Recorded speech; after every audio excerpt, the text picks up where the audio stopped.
नमस्कार दोस्तों, कैसे हैं आप सब। आशा करते हैं कि आप सब एकदम मजे में होंगे और मजे में रहिए भी। और धीरे धीरे आप तैयारी जमकर करते रहिए, क्योंकि बोर्ड का एग्जाम एक दिन में बोर्ड के एग्जाम की तैयारी एक दिन में नहीं होती है। और आप यदि प्रत्येक घंटे, प्रत्येक दिन और प्रत्येक सप्ताह और प्रत्येक महीने तैयारी करते हैं बोर्ड की, तब जाकर बोर्ड की तैयारी सुचारू रूप से और परफेक्टली हो पाता है। क्लियर। तो जैसा कि मैंने प्रीवियस क्लास में आपको अवतल दर्पण द्वारा प्रतिबिंब का बनना और कहां-कहां पर वस्तु को रखते हैं और उसका इमेज किस किस स्थान पर बनता है, मैंने आपको चार्ट बनाकर और डायग्राम बनाकर बताया। क्लियर। अब आज का जो आपका टॉपिक है वो है उत्तल दर्पण द्वारा प्रतिबिंब का बनना और वस्तु को कहां रखेंगे, इमेज कैसा बनेगा। और साथ ही साथ आप यह सीखने वाले हैं आज कि उत्तल और अवतल दर्पण का हमारे जीवन में महत्व क्या है। अगर उत्तल और अवतल दर्पण नहीं होता तो क्या होता, तो आइए जानिए। उत्तल और अवतल दर्पण नहीं होता तो क्या होता। आइए शुरू करते हैं आज का क्लास एकदम देसी स्टाइल। तो आइए सबसे पहले हमारा टॉपिक क्या रहेगा, उत्तल दर्पण द्वारा बने प्रतिबिंब। उत्तल दर्पण द्वारा बने प्रतिबिंबों के स्थिति, प्रकृति और साइज की सारणी। क्लियर। जो प्रतिबिंब बनेंगे, क्लियर, वो कैसे बनेंगे, कहां बनेंगे। क्लियर। इसको इसमें समझिए पहले, इसके बाद तब समझिए कि कैसे बनेंगे। क्लियर। कैसे बनेंगे इमेज, इसके लिए आप वेट करिए और पहले समझिए कि कहां बनेंगे और किस प्रकार बनेंगे। क्लियर। तो आइए एकदम देसी स्टाइल में सीखिए। तो सबसे पहले हम बात करते हैं यहाँ पर, क्योंकि उत्तल दर्पण की बात हो रही है तो आपको पता ही होगा ना उत्तल दर्पण क्या होता है। चलिए, अगर नहीं पता है तो कोई बात नहीं, हम है किस लिए। उत्तल दर्पण क्या होता है, तो उत्तल दर्पण वह दर्पण होता है जिसमें परावर्तक तल उभरा हुआ तल होता है, अर्थात जिस दर्पण का परावर्तक बाहरी तल होता है उसे उत्तल दर्पण कहते हैं। उत्तल दर्पण सदैव किसी वस्तु का आभासी, सीधा और छोटा प्रतिबिंब बनाता है। क्लियर। तो उत्तल दर्पण की केवल दो ही स्थितियां हैं। तो आइए देखते हैं यहाँ पर। सबसे पहले यहाँ पे हम लिखते हैं बिंब की स्थिति। बिंब माने जानते हैं, जरा आप कमेंट करिए बिंब किसे कहेंगे। बिंब किसे कहते हैं, बिंब का दूसरा नाम क्या है। यहाँ पे है बिंब की स्थिति। बिंब की स्थिति अर्थात बिंब को कहाँ रखेंगे, और यहाँ पे रहेगा प्रतिबिंब की स्थिति। क्लियर। प्रतिबिंब की स्थिति। क्लियर। यहाँ रहेगा प्रकृति कैसा होगा, प्रकृति कैसा होगा, और यहाँ पे रहेगा इसका। क्लियर। तो आप ध्यान से सुनिए और समझिए कैसे कैसे क्या होने वाला है, और देखिए कैसे माहौल बदलने वाला है। क्लियर। आप माहौल बदलने के लिए तैयार रहिए, ध्यान दीजिए। प्रतिबिंब की स्थिति ये है, प्रकृति रहेगा यहाँ पे, यहाँ रहेगा आपका आकार। ठीक। और यहाँ लिखते हैं हम क्रम संख्या। क्लियर। ये रहेगा क्रम संख्या। तो इसमें केवल दो ही स्थिति है, पहला और दूसरा। क्लियर। तो बिंब की स्थिति, बिंब कहाँ रहेगा, ये रहेगा अनंत पर। कहाँ रहेगा, अनंत पर। देखिए बिंब क्या होता है, जो वस्तु होता है उसी को हम बिंब कहते हैं। और बिंब का जो दूसरा इमेज बनता है, अर्थात जो दूसरा छवि बनता है, जो दूसरा आकृति बनता है परावर्तन के पश्चात दर्पण से, उसको हम बोलते हैं प्रतिबिंब। क्लियर। अब बिंब की स्थिति में पहला कंडीशन, जब वस्तु अनंत पर होती है तो प्रतिबिंब की स्थिति कहाँ होती है, तो ध्यान दीजिएगा, कहाँ होती है, यह कहाँ होती है, यह किसके यह पर होगी, उत्तल दर्पण के यह पर होगी। और कैसे होगी, ध्यान दीजिएगा, प्रकृति कैसी होगी, प्रतिबिंब का आभासी होगा। कैसा होगा, आभासी होगा। और कैसा होगा, सीधा होगा। आभासी होगा और कैसा होगा, सीधा होगा। आकार कैसा होगा, छोटा। इसको एकदम याद रखिए, ध्यान दीजिएगा। बिंब की स्थिति कहाँ होगी, जब बिंब अनंत पर होगा तो प्रतिबिंब कहाँ बनेगा, यक पर, दर्पण के मुख्य फोकस पर। बट किस दर्पण पर, किस दर्पण पर, तो उत्तल दर्पण पर। ध्यान रखिएगा, प्रकृति कैसा होगा, आभासी, और कैसा होगा, सीधा होगा। याद रखिएगा, जब भी आभासी हुआ तो कैसा होगा, सीधा होगा। और आकार कैसा बनेगा, छोटा, बिल्कुल छोटा। क्लियर। दूसरा कंडीशन है, कहाँ रखेंगे, अनंत और टी के बीच। दूसरा क्या कंडीशन है, अनंत और जब रखेंगे P अर्थात ध्रुव के बीच। क्लियर। तो कहां पर बनेगा, ध्यान दीजिएगा, ये बनेगा P और F के बीच। कहां बनेगा, P और F के बीच। क्लियर, P और F के बीच कैसा बनेगा। और एक जानकारी यहाँ पे और देखिएगा, आवासी सीधा बनेगा ही कि बिंदु साइज भी बनेगा। कैसा बनेगा, बिंदु साइज। ये इसका दो इमेज बनता है पहले वाले। कैसा बनेगा, बिंदु साइज बनेगा, बिंदु साइज भी बनेगा, याद रखिएगा क्योंकि दो बनते हैं तो दोनों बता देंगे। P और F के बीच बनेगा, कैसा बनेगा, आभासी बनेगा। कैसा बनेगा, आभासी बनेगा। और कैसा बनेगा, सीधा बनेगा। क्लियर। और कैसा बनेगा, वस्तु से छोटा। वस्तु से क्या बनेगा, क्लियर। तो इस प्रकार उत्तल दर्पण द्वारा केवल दो ही स्थिति में केवल दो ही स्थिति है जहां पर वस्तु रखेंगे और उसका इमेज बनेगा। क्लियर। तो आइए अब एक एक करके समझते हैं कि कैसे हम इसका डायग्राम खींचते हैं। क्लियर। ध्यान दीजिएगा कहां कहां पर बना, हमने इसको नोट कराया। अब आते हैं कि कैसे कैसे इसका बनेगा। तो आइए देखते हैं कैसे कैसे बनेगा ये। चलिए देखिए, उत्तल दर्पण द्वारा प्रतिबिंब का बनना, ये पहला रहेगा जब वस्तु अनंत पर स्थित। जब वस्तु अनंत पर स्थित, या देखिए स्थिति नहीं होगा, स्थित होगा, क्योंकि पोजीशन जब कहा जाएगा तब होगा। ध्यान दीजिएगा थोड़ा आप लोग, होता है ऐसे। जब वस्तु कहां पर स्थित हो, अनंत पर स्थित। क्लियर। तो इसके दो इमेज बनेंगे। कौन कौन इमेज बनेंगे, इसके बनेंगे दो इमेज। तो हम दोनों बनाते हैं, पहला ए यहाँ बना देंगे और बी वाला हम बना देंगे यहाँ। क्लियर। तो सबसे पहले वाला हम छोटा बनाते हैं, और एनसीईआरटी बुक या दो किताबें हैं तो दोनों में अलग अलग बनते हैं। आपको पता ही होगा कि कोई भी इमेज बनेगा तो उसको कई प्रकार से खींच सकते हैं, क्योंकि दर्पण द्वारा प्रतिबिंब खींचने के कुल 4 नियम होते हैं। तो 4 नियमों में से किन्हीं 2 नियमों का उपयोग कर सकते हैं तो बनेगा। इसलिए हम इसकी इमेज को 2 इमेज बनाएंगे। आप ध्यान से एकदम देखिए और मजा लेते हुए सीखिए। तो यहाँ पर हम बनाते हैं, यहाँ पर क्या बनाते हैं, यहाँ पर हम बनाते हैं उत्तल दर्पण। क्या बनाते हैं, उत्तल दर्पण। देखिए इसके ऊपर हम इसके साइड किनारे पर हम पारे की कलई या लाल ऑक्साइड का पेंट कर रहे हैं। हालांकि लाल नहीं है, ये तो कलर ही दूसरा है। अब हम क्या करते हैं, देखिए अब इसके हम मुख्य अक्ष को खींचते हैं। ध्यान दीजिएगा, इसके मुख्य अक्ष को ऐसे खींच देते हैं। यहाँ पे क्या लिखते हैं, ध्रुव। यहाँ पे क्या रहेगा, मुख्य फोकस। यहाँ क्या रहेगा, वक्रता केंद्र। क्लियर। थोड़ा ध्यान दीजिएगा। और ये क्या है, अनंत तक वस्तु क्या है, अनंत तक मतलब ये मुख्य अक्ष जो है। क्लियर। ध्यान दीजिएगा। अब आपको एकदम बढ़िया से समझना है और सुनना भी है कि हम क्या यहाँ पे बता रहे हैं। आइए देखिए जो वस्तु है वो कहाँ पे रखी है, वो वस्तु ऐसे अनंत पर एकदम, ये यहाँ पर वस्तु ऐसे अनंत पर रखी है। नाम क्या है, ओ और ओ डैश, वस्तु यहाँ पे अनंत पर रखी। क्लियर। और आपको अच्छी तरह हमने बताया था और आपको याद भी होगा शायद कि जब वस्तु अनंत पर होती है तो अनंत पर जब वस्तु होती है तो प्रकाश किरणें सदैव समांतर रहती है। इस बात को आप हमेशा याद रखिएगा, अब से लेकर बुढ़ापे तक याद रखिएगा। क्यों, क्योंकि अपने चुन्नू मुन्नू को बताने के लिए भी वो ज्ञान आवश्यक है ना। तो आइए ध्यान दीजिएगा, जब वस्तु अनंत पर होगी तो 2 प्रकाश किरणें आएंगी। 2 ले आते हैं। एक प्रकाश किरण को कहां से लाते हैं, एक प्रकाश किरण को हम लाते हैं, एकदम ध्यान दीजिएगा, एक प्रकाश किरण को हम लाते हैं, ऐसे लाते हैं ताकि वो मुख्य फोकस की ओर आती प्रतीत होती है। और दूसरी प्रकाश किरण को लाते हैं जो सी पर आती प्रतीत होती है, सी की ओर आती प्रतीत होती है। जब वस्तु अनंत पर होती है तो मैंने आपको बताया था कि जब वस्तु अनंत पर होती है तो प्रकाश किरणें वहां से कैसे आती हैं, समांतर आती हैं। तो एक प्रकाश किरण को हम कैसे लाते हैं, एक प्रकाश किरण को दर्पण के मुख्य फोकस की ओर उसको आते हुए प्रतीत दिखाते हैं, और दूसरी प्रकाश किरण जो अनंत से आती है ये दर्पण के वक्रता केंद्र की ओर इसको हम आती हुई ऐसे दिखाते हैं। ध्यान दीजिएगा।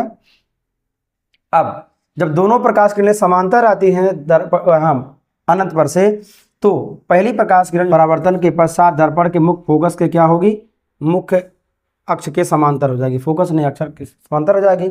दूसरी जो ऐसे आएगी सी की ओर आती प्रतीत होगी, ये आएगी फिर वापस क्या करेगी, चली जाएगी। तो जैसा कि आप देख सकते हैं दोनों प्रकाश किरण इधर कहीं मिलेंगी नहीं, तो मिलेंगी कहाँ, पीछे। तो इसको हम ऐसे पीछे बढ़ा देंगे, इसको पीछे बढ़ाएंगे, और इस वाले को क्या करेंगे, थोड़ा ध्यान दीजिएगा, इस वाले को थोड़ा ऐसे हम आगे बढ़ा देंगे। क्लियर, ऐसे इसको हम आगे बढ़ा देंगे। क्लियर, तो दोनों जहाँ पर काटेंगी, दोनों जहाँ पे काटेंगी, यही क्या हो जाएगा, यही हो जाएगा आई डैश और आई, यही हमारा तैयार हो जाएगा इमेज। क्लियर, तो इस वस्तु का, इस अनंत पे रखी वस्तु का इमेज कहाँ बना, आई डैश पर बना। ये कौन सा पिक हुआ, ये हुआ पिक पहला। अब आइए हम पिक दूसरा बनाते हैं, दूसरे कंडीशन वाला बनाते हैं। तो चलिए ध्यान दीजिएगा आप लोग, दूसरे कंडीशन वाला कैसे बनेगा, क्योंकि दो बनेगा। तो ये यहाँ पर हम लेते हैं उत्तल दर्पण, इस पर हम लाल ऑक्साइड का देखिए पेंट कर दे रहे हैं, आपके सामने ही पेंट कर रहे हैं। और यहाँ पर मुख्य अक्ष इसका है, ये ध्रुव P है, वक्रता मुख्य फोकस F है, वक्रता केंद्र है C, और ये कहाँ तक गया, ऐसे अनंत तक गया है। क्लियर, एक जो है वस्तु है, एक वस्तु है, और एक वस्तु कहाँ पर ऐसे, ध्यान दीजिएगा, एक वस्तु जो है ऐसे ऐसे रखी है, O और O डैश है, ये वस्तु ऐसे रखी है। तो अनंत पर जब प्रकाश किरणें, जब वस्तु होती है तो प्रकाश किरणें कैसे चलती हैं, आपको पता है। अनंत पर जब कोई वस्तु रखी होती है तो प्रकाश किरणें कैसे चलती हैं, ऐसे समांतर हम ले चलते हैं, ऐसे यहाँ से समांतर ले चलते हैं प्रकाश किरणों को। और ये प्रकाश किरणें जो दर्पण के मुख अक्ष के समांतर प्रकाश किरणें चलती हैं, वो किरणें क्या होती हैं, परावर्तन के पश्चात क्या होती हैं, दर्पण के मुख्य फोकस से जाती हुई प्रतीत होती हैं। ये यहाँ से ऐसे निकल जाएगा और ये यहाँ से ऐसे निकल जाएगा। क्लियर, और इनको पीछे मिलाने पर ये कहाँ मिलेंगी, F पर मिलेंगे। ऐसे लगेगा जैसे F से आ रही हैं। तो इस प्रकार यहाँ पर कैसे बना, बिंदु साइज इमेज। यहाँ पर कैसे बना, बिंदु साइज इमेज, बिंदु साइज इमेज, बिंदु साइज क्या बना, प्रतिबिंब बना। क्लियर, तो इस प्रकार पहले कंडीशन में कितना बनेगा, 2 बनेगा। ये कैसा है, छोटा प्रतिबिंब। ये यहाँ पर कैसा बना, ये बना छोटा प्रतिबिंब, छोटा प्रतिबिंब। इस प्रकार मैंने जब अनंत पे वस्तु को रखते हैं तो 2 प्रकार से इमेज कैसे बनता है, मैंने आपको यहाँ पर बना के दिखाया। क्लियर, तो आप इसको बढ़िया से तैयार रखिए। देखिए यहाँ पर बनाते समय ये रेखाएं कुछ टेढ़ी हुई हैं, टेढ़ी जरूर हुई हैं, क्योंकि मैंने चाप से इसको नहीं बनाया है, और मैं इसको चाप से बना नहीं सकता हूँ। आप लोग अपने कॉपी में चाप काट कर बनाइएगा। रेखाएं टेढ़ी होने का कारण ये है कि उसकी जो फोकस दूरी है वक्ता त्रिज्या की आधी नहीं होगी, या वक्ता त्रिज्या फोकस दूरी की दूरी नहीं होगी। तो रीजन यहाँ पे है। आप इसको एकदम बढ़िया से एकदम सुंदर सुंदर बनाइएगा। क्लियर, तो आइए अब हम बढ़ते हैं, अब बढ़ते हैं दूसरे प्रतिबिंब की ओर। तो दूसरा प्रतिबिंब क्या होगा, ध्यान दीजिएगा, दूसरा क्या होगा, तो दूसरा आप ध्यान दीजिएगा, दूसरा क्या होगा, आइए देखिए, दूसरा ये होगा कि जब वस्तु, दूसरा क्या होगा, जब वस्तु अनंत और, जब वस्तु अनंत और P के बीच स्थित हो। कहाँ हो, अनंत और P के बीच स्थित हो। ध्यान दीजिएगा, जब वस्तु अनंत और P के बीच स्थित हो तब कैसा बनेगा। तो आप ध्यान दीजिएगा, हम यहाँ बना, ये है उत्तल दर्पण, ये क्या है, उत्तल दर्पण। क्लियर, यहाँ पे ध्यान दीजिएगा, यहाँ पे क्या है, ये है मुख्य अक्ष, ये पूरा मुख्य अक्ष है, ये है ध्रुव P, मुख्य फोकस F, वक्रता केंद्र है C। ये कहाँ तक गया, ऐसे अनंत तक गया है। कोई एक वस्तु है जो कहाँ रखी है, अनंत और, कोई वस्तु है कहाँ रखी है, अनंत और P के बीच वस्तु O डैश यहाँ पे रखी हुई है। क्लियर, अब यहाँ से 2 किरणें निकलती हैं, यहाँ से 2 किरणें निकलती हैं। एक किरण को हम समांतर ले जाते हैं, तो जो किरण मुख्य अक्ष के समांतर जाएगी, जब ये परावर्तित होगी तो क्या करेगी, ऐसे ये जाएगी और ऐसे जाएगी, प्रतीत ऐसे होगा कि ये दर्पण के मुख्य फोकस से होकर जा रही है। दूसरी प्रकाश किरण जो दर्पण के मुख्य फोकस की ओर आती प्रतीत होगी, दर्पण के मुख्य फोकस की जो आती प्रतीत होगी, वो क्या होगी, ध्यान दीजिएगा, वो प्रकाश किरण क्या होगी, जो ऐसे आती प्रतीत होगी, ये क्या होगी, ऐसे समांतर हो जाएगी। क्लियर, समांतर हो जाएगी। तो दोनों प्रकाश किरणों को देखिएगा, परावर्तित किरणों को, ये परावर्तित किरण ये है और ये है परावर्तित किरण, इसको ऐसे पीछे बढ़ा रहे हैं, ध्यान दीजिएगा, इसको पीछे बढ़ा रहे हैं और इसको ऐसे ऐसे बढ़ा रहे हैं। तो कहीं पर काट रही है, कहाँ काट रही है, यहाँ पर, थोड़ा ध्यान दीजिएगा, इसको हम बना दे रहे हैं यहाँ पे काट रही है ये, तो इस पर ऐसे क्या खींच देंगे, लंब। तो ये क्या हो जाएगा, आई डैश और ये आई इमेज। इस प्रकार इतने बड़े वस्तु का इमेज कहाँ बना, यहाँ पर बना, यहाँ पर बना। ये इसकी ऊंचाई कितनी रही, एच, इसकी ऊंचाई कितनी रही, एच डैश। इस प्रकार आप देख रहे हैं एच क्या है, बड़ा है एच डैश से, अर्थात एच डैश क्या है, छोटा है एच से, अर्थात प्रतिबिंब की लंबाई क्या हुई, छोटी हुई वस्तु की लंबाई से। इस प्रकार यहाँ पर इमेज आपका बना। क्लियर। इस प्रकार हम दर्पण के ध्रुव और अनंत के बीच कहीं पर भी रखेंगे तो प्रतिबिंब सदैव दर्पण के ध्रुव और मुख्य फोकस के बीच बनेगा। ये रहा दूसरा कंडीशन। क्लियर। तो मैंने इस प्रकार आपको बताया इसे कि दर्पण द्वारा कैसे, उत्तल दर्पण द्वारा कैसे प्रतिबिंब बनता है। तो आइए अब समझते हैं उत्तल दर्पण जो होता है, आइए समझते हैं उत्तल दर्पण के हमारे दैनिक जीवन में क्या उपयोग है। तो देखिए उत्तल और अवतल दर्पण का हमारे दैनिक जीवन में बहुत ही उपयोग है, बहुत आवश्यक उपयोग है। यदि ये नहीं होता, साथ साथ समतल दर्पण भी, समतल दर्पण भी इसमें हम ऐड कर लेते हैं समतल दर्पण का। किसका ऐड करते हैं, अवतल, उत्तल और यहाँ पे एक और ऐड करते हैं हम समतल दर्पण। थोड़ा ध्यान दीजिएगा, इसमें एक और आ जाएगा समतल दर्पण। समतल दर्पण का भी हमारे दैनिक जीवन में बहुत उपयोग है। क्लियर। तो आइए एक एक करके इनके बारे में समझते हैं। तो चलिए सबसे पहले बात करते हैं अवतल दर्पण के उपयोग क्या है। तो मैंने आपको बताया अवतल दर्पण क्या होता है, वह दर्पण जिसमें परावर्तन दबे हुए तल से होता है, अर्थात जिसका भीतरी तल परावर्तक होता है, उसे अवतल दर्पण कहते हैं। ये आपको अच्छी तरह पता है। अब बात करते हैं अवतल दर्पण के उपयोग कहाँ कहाँ हैं। क्लियर। तो सबसे पहले हम बात करते हैं अवतल दर्पण का उपयोग दंत चिकित्सक लोग करते हैं। दंत जो चिकित्सक होते हैं, जो डेंटल हॉस्पिटल में जो डेंटिस्ट होते हैं, जो दंत चिकित्सक होते हैं, वो अवतल दर्पण का उपयोग करते हैं। क्या करने के लिए, दांतों को बड़ा और स्पष्ट दिखाने के लिए अवतल दर्पण का उपयोग करते हैं। तो अवतल दर्पण क्या करता है, मुख के भीतर की वस्तुओं का बढ़ा हुआ प्रतिबिंब दिखाता है। कौन, मुंह के भीतर जो वस्तु जो होगी उसका बड़ा इमेज कौन बनाता है, अवतल दर्पण बनाता है। और इसलिए डॉक्टर इसका क्या करते हैं, प्रयोग करते हैं। इसी के साथ साथ आंख, कान, नाक इत्यादि में कुछ कोई समस्या होती है तो डॉक्टर अवतल दर्पण का प्रयोग करते हैं, इसलिए कि अवतल दर्पण वस्तुओं का बड़ा प्रतिबिंब बनाता है। क्लियर। तो इसलिए अवतल दर्पण का उपयोग डॉक्टर करते हैं। अब बात करते हैं हजाम में, अर्थात बार्बर, नाई लोग क्या करते हैं, नाई लोग ग्राहक के चेहरों को बड़ा दिखाने के लिए शेविंग करते समय चेहरा साफ और बड़ा नजर दिखाने के लिए वो कौन प्रयोग करते हैं, बार्बर लोग। नाई की दुकान जो सैलून होता है वहां पर बड़ा इमेज दिखाने के लिए अवतल दर्पण का उपयोग किया जाता है। ठीक। और इसके साथ साथ समतल दर्पण भी लगा होता है जिसमें वस्तु का आभासी, सीधा और वस्तु के बराबर प्रतिबिंब भी दिखाई देता है, तो समतल दर्पण होता है। जो आप घरों में शीशा इस्तेमाल करते हैं वो समतल दर्पण होता है। लेकिन कुछ बहुत वीआईपी जो सैलून होगा, जो नाई होंगे, वो लोग क्या करते हैं, वो लोग अवतल दर्पण का उपयोग करते हैं ताकि एकदम जूम करके खूब बड़ा बड़ा इमेज बने और वहां पर इमेज को देखें लोग।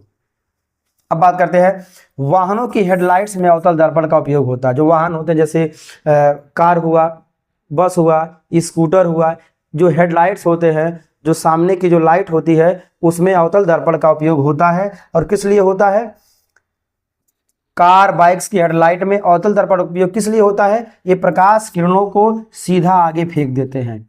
प्रकाश किरणों को क्या करते हैं, सीधा आगे फेंक देते हैं। क्लियर। और कैसे फेंकते हैं, जो बल्ब रखा होगा वो दर्पण के मुख्य फोकस पे रखा होता है। और जब दर्पण के मुख्य फोकस पर, अवतल दर्पण के सामने जब दर्पण के मुख्य फोकस पर कोई प्रकाश बल्ब रहेगा, वहां से जब प्रकाश आएगा तो क्या करेगा, मुख्य फोकस से गुजरने वाली सभी प्रकाश किरणें क्या होती हैं, मुख्य अक्ष के समांतर हो जाएंगी। तो जब प्रकाश किरण आएगा तो क्या होगा, प्रकाश किरण, सभी प्रकाश किरण पैरेलल हो जाएंगी। इसलिए प्रकाश को समांतर पुंज के रूप में फैलाने के लिए अवतल दर्पण का उपयोग होता है वाहनों की हेडलाइट्स में। क्लियर। अब बात करते हैं अवतल दर्पण का उपयोग सौर भट्ठी में होता है। कैसे होता है, सूर्य की किरणों को एक बिंदु पर एकत्रित करते हैं। सूर्य की किरणों को क्या करते हैं, एक बिंदु पर एकत्रित करते हैं। कैसे करते हैं, जरा ध्यान दीजिएगा। ये है अवतल दर्पण, ये है आपका अवतल दर्पण। ठीक। जब प्रकाश किरणें, ध्यान दीजिएगा, ये है P, ये है F, ये है C। जब प्रकाश किरणें समांतर आएंगी, अनंत से ऐसे समांतर आएंगी तो क्या होगा, कहाँ से गुजरेंगी, मुख्य फोकस से होकर गुजर जाएंगी। कहाँ से गुजरेंगी, मुख्य फोकस से, ऐसे गुजर जाएंगी। तो इस प्रकार यहाँ पर जब प्रकाश किरणें आएंगी तो क्या होगा, प्रकाश एकत्रित होगा। क्लियर। तो प्रकाश किरणों को एक बिंदु पर एकत्रित करके तापमान को बढ़ाने के लिए सौर भट्ठी में क्या किसका उपयोग होता है, अवतल दर्पण का उपयोग होता है। इसके साथ साथ परावर्तक दूरबीन में, जो परावर्तक दूरबीन होता है खगोलीय वस्तुओं को देखने के लिए और प्रकाश को एक सेंटर पे लाने के लिए अवतल दर्पण का उपयोग होता है। क्लियर।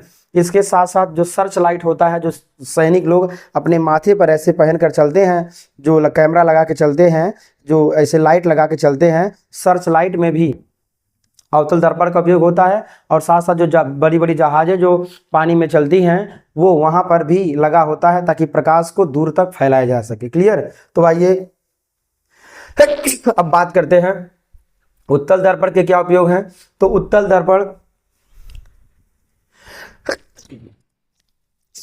दर्पण सदैव वस्तु का आभासी, सीधा और छोटा प्रतिबिंब बनाता है। तो इसलिए वाहन के रियर व्यू मिरर में, वाहनों के साइड मिरर के रूप में, पार्श्व दर्पण के रूप में उत्तल दर्पण का उपयोग होता है। क्योंकि उत्तल दर्पण छोटा इमेज बनाता है तो बहुत बड़े भूभाग का छोटे में ही उसका इमेज बना देगा। इस प्रकार जो वाहन चालक होंगे पीछे के आती हुई सारी गाड़ियों को देख करके बैलेंस होकर चलेंगे। क्लियर। ताकि दुर्घटना बच सके, दुर्घटना न हो सके।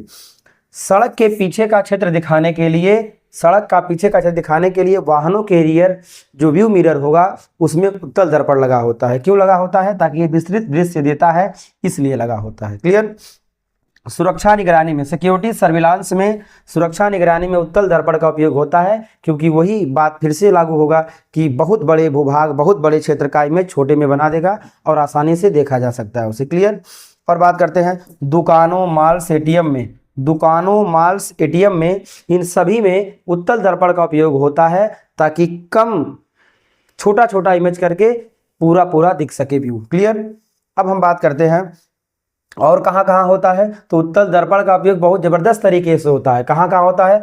अस्पतालों और कॉरिडोरों के मोड़ों पर, जहाँ जहाँ हॉस्पिटल होंगे, जहाँ जहाँ कॉरिडोर होंगे, गलियारा होंगे, वहाँ पर उत्तल दर्पण का इस्तेमाल होता है ताकि सभी पूरे एरिया को कवरेज कर सके वो और छोटे से छोटा छोटा उनका इमेज बना सके। क्लियर।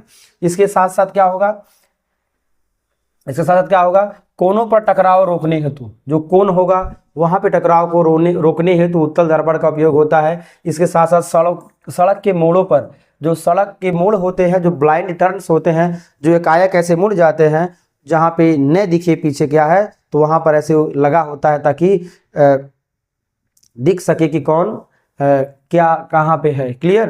तो छोटा इमेज बनाने के लिए सदैव उत्तल दर्पण का उपयोग होता है। क्लियर।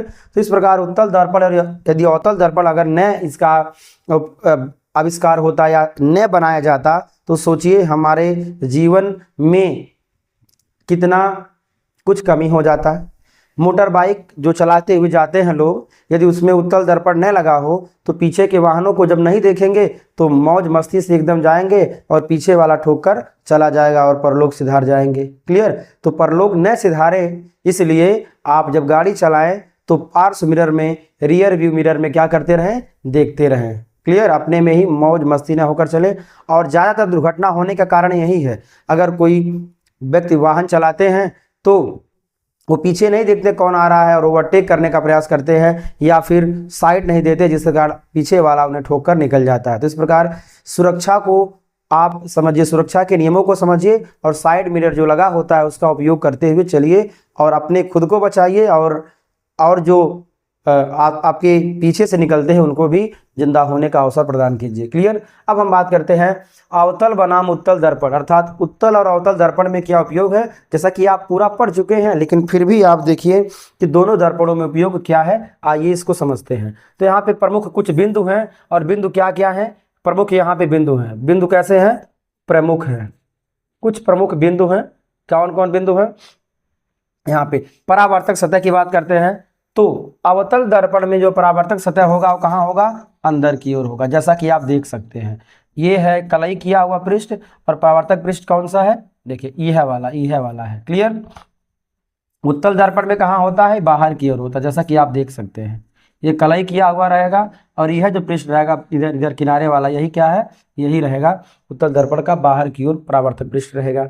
बात करते हैं प्रतिबिंब का, तो अवतल दर्पण जैसा कि मैंने आपको बताया ये बड़ा उल्टा बनाता है, बड़ा बनाता है उल्टा बनाता है, क्लियर।